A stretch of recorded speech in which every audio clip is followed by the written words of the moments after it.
What is HAVAL H9 made of, my friends? Welcome to part 2 of this translation of one and only Ilya from Klubniy Servis, who has disassembled HAVAL H9 and was telling us in the first half his early thoughts on this, just general thoughts about whether it's an off-road capable vehicle truly, the bits and pieces of how it looks from the inside, and other very valuable information. In case you missed part 1, my friend, I'll link it for you just somewhere there above myself. Just go and check out the part 1. Don't miss out, okay? And today he's going to continue telling us about stock standard sound insulation, how they replace sound insulation, what's adequate, what's inadequate in his opinion, as well as the whole underbelly, transfer cases, suspension, everything else of this HAVAL H9, as well as his verdict. Don't leave without hearing his verdict on this vehicle at the end of this video. So I hope you will enjoy and give this video a like so that your algorithm can show it to more people. The more of us here, the merrier, and it motivates me to translate more similar videos for you. In case it's not obvious, it's a lot of work. All this recomposition of content, reimagining of this content, that's added value. That is me working on derivative work as opposed to just taking someone's video and republishing it as some relatively dumb people accuse me of doing. This video is sponsored by the old friends of this channel, Autocast. Autocast are very well established on the market, manufacturers of wireless Android Auto and wireless Apple Carplay AI boxes, which is basically a wireless adapter for your car. Check out the links in the description below. They have a lot of units. Lately I've reviewed like a couple of them, and this is also your chance to check the Auto Gear Reviews sister channel of mine, of Value Cars Australia, where I go in depth into unboxing, installation and other things about these units. Check them out. Now on to the standard, stock standard sound and thermal insulation. The main revelation here is that even China-made vehicles such as HAVAL H9 realized that the felt-based old-school insulation materials are a horrible idea, especially for off-roaders that are a lot more likely to be exposed to moisture, be it from leaking in somehow, flooding, or even brought in by your wet feet in bad weather, not to mention snow. So it is basically strange because this exact felt-based insulation is still being used in much more praised brands such as Toyotas. As much as Ilya loves his Toyotas, he is basically saying, yep, old Toyotas basically smell like old socks, he says, which I know sounds a bit confronting and a bit unpleasant, but it is what it is. It's a fact of life. So here, Great Wall Motor has done it differently. He is showing us the floor insulation panels that are combining that plastic foam-like, I suppose, based lower layer with softer material that your feet would presumably rest on, which is rather cleverly put together and cleverly done. Certainly is not going to smell. Well, doesn't look like it will. This thing is interesting though. This film is what Great Wall Motor places into the wheel arches. Ilya says that this material, this rubbery material, reminds him of China-made gum boots that he owned in 1984, which made me laugh and admire his memory levels, as I frankly don't remember exactly what did I wear back in those days in Russia. Finally, he shows these synthetic foamy blocks that Great Wall Motor clearly uses to fill out the hollow areas under the body panels, presumably expecting that process to reduce the amount of noise bouncing around and entering the cabin. It probably works to an extent, I imagine, but it does seem a bit crude and old school. Needless to say that that's where he becomes openly skeptical and basically shaming this ancient solution. Now, brief showcase of what's inevitable when we showcase Klubniy Servis's work, credit where it's due. They are promoting the right level of modern aftermarket sound and thermal insulation solutions. They are using these sticky pads from the brand called Aerocell, but I'm sure there are lots of similar ones all over the world. This one they use in Russia, and apparently they're very, very, very happy with it, and they're partnered with this brand as well, full disclosure. Even without knowing particularly caring for that matter about the exact specifications of sound suppression, thermal stuff of these materials, the way they apply these and talk about it makes me take their word for it and believe that the result is vastly, vastly better than whatever the stock standard solution would be. I always admire their handiwork, I do. Lining the interior of these cars with these sticky pads Good on them, and of course I'm somewhat jealous kind of of the owner of this vehicle, who is going to get a much more sturdy vehicle that is not going to sound like a tin can. Finally, let's take a look at the underbelly of the vehicle. This segment was coming, long time coming. Starting with the rear part, where we see the spare tire bolted on under the boot area. Ilya says it's not just HAVAL or Chinese vehicles, lots of other brands are using the same placement, which he thinks is dumb and insane, especially during off-road, and the chances, first of all, of scraping, damaging that spare tire are very high as you bounce around, not to mention rock hopping, as well as the difficulty of extracting this spare from underneath of your off-roader in tight and muddy spots when you really truly need it. He of course shows us the vehicle frame here. Some of the previous generations of HAVAL H9 had exactly the same, and this design approach was, let's use a mild word, borrowed from classic Toyota Land Cruiser Prado design.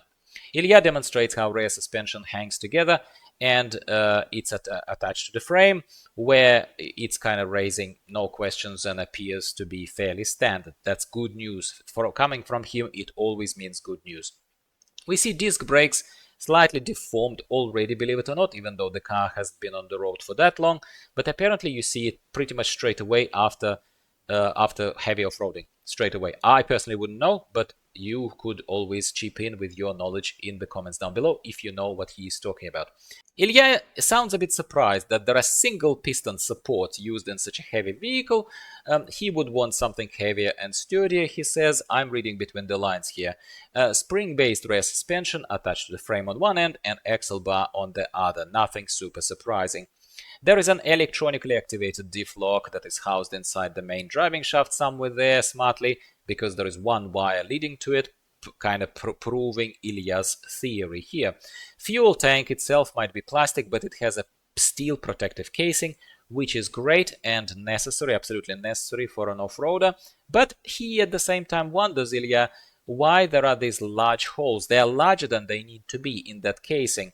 Potentially that would let smaller stones or whatever else would get stuck in there and might potentially damage the fuel tank itself. Exhaust pipes are placed lower than the vehicle main frame bars, basically exposing those elements to whatever might hit them from underneath as well. That's him continuing to be picky, simply because the vehicle is positioned as a very heavy and capable off-roader. So why not protect those elements with the solid structural elements? That's not a great idea, basically, is what he says. There's only one frame bar there, the horizontal frame bar, that is lower than some more fragile elements. So basically, Ilya says that if you're hitting obstacles with that bar first, moving forward, sliding forward, lucky you. But if your descent angle is different, you might be less lucky.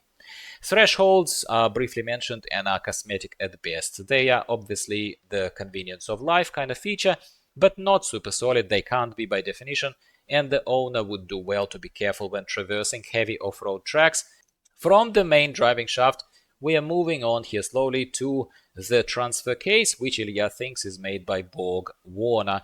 Good news again is that it's one of those time-proven designs and automotive part brands that are mechanically simple and have proven to be very reliable. Frontal driving shaft leads to the front axle, obviously, and above all that we can see the transmission. Ilya thinks it's made by ZF, but he didn't sound very convinced to me. Frontal suspension starts with a massive, big A-shaped lower lever.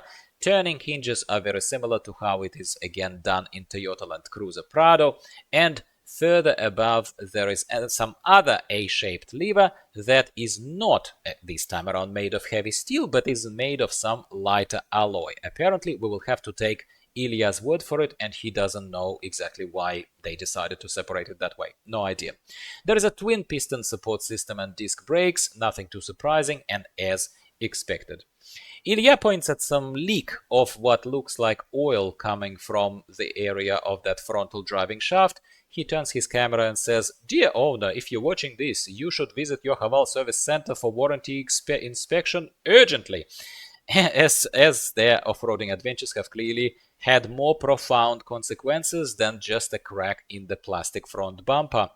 Alright, time to summarize, my friends. There is no dancing around the fact that when you look at anything and quality, etc., you have to keep the price of those goods in mind. There is just no going around it. You can't assess products in vacuum. You have to see how much did it cost you, because everything has a fair and not particularly fair price.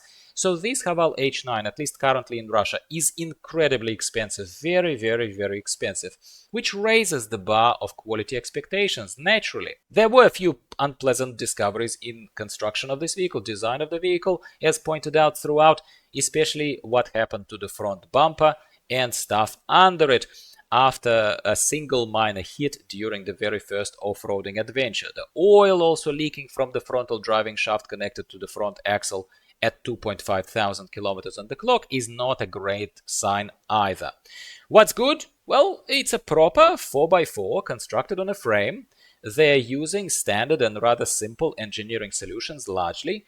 Recognizable brands are supplying still important functional elements of H9, such as Borg-Warner transfer case and ZF transmission. That's good. Family orientation of this off-road is even mentioned briefly here by Ilya, thanks to 3 rows of seats and large interior space, is obviously good. Makes this not just a very expensive off-roading toy, as one could argue is Suzuki Jimny. Even Tank 300 could be seen as lacking that interior space, but this is truly something multi-purposeful. So Ilya goes back to the sentiment of that it's all very nice and good, but still quite expensive, and one could do a lot better for the same amount of money, at least in his opinion. And that's all she wrote, my friends, or more accurately, that's all Ilya told us in Russian, and I translated it for you in English. Did you enjoy it? Did you learn something new about HAVAL H9? Has it changed your opinion about whether you would buy it or not buy it? Are you still a Chinese manufacturing cars fan or not, maybe? Tell me all of that, as long as you keep politics and toxicity out of my comments. I welcome everything, whether you agree, whether you disagree with me or with Ilya for that matter. Let's talk. That's where it gets fun. I hope you have enjoyed this anyway. Please like the video if you haven't already, to help YouTube algorithm to promote it to more people, so that more people come to our little campfire in the Australian wilderness. And that is the best signal for you to tell me, Dmitry, we want more similar videos from you. Thank you for watching. Next week, something else about the price ranges of different value for money cars in Australia for you, for your viewing pleasure. Talk to me in the comments down below. Always, I don't have a crystal ball, and I always love to connect with people who are not trolls and who tell me overtly what they like, what they don't like so much. It helps me prioritize content for you. So if you're not getting the right content from me, I'm sorry, my friend, it's a shared responsibility for both of us. You have only yourself to blame that you've been sitting there quietly and expecting me to read your mind. That's not how it works. Thank you for watching. I'll talk to you next week.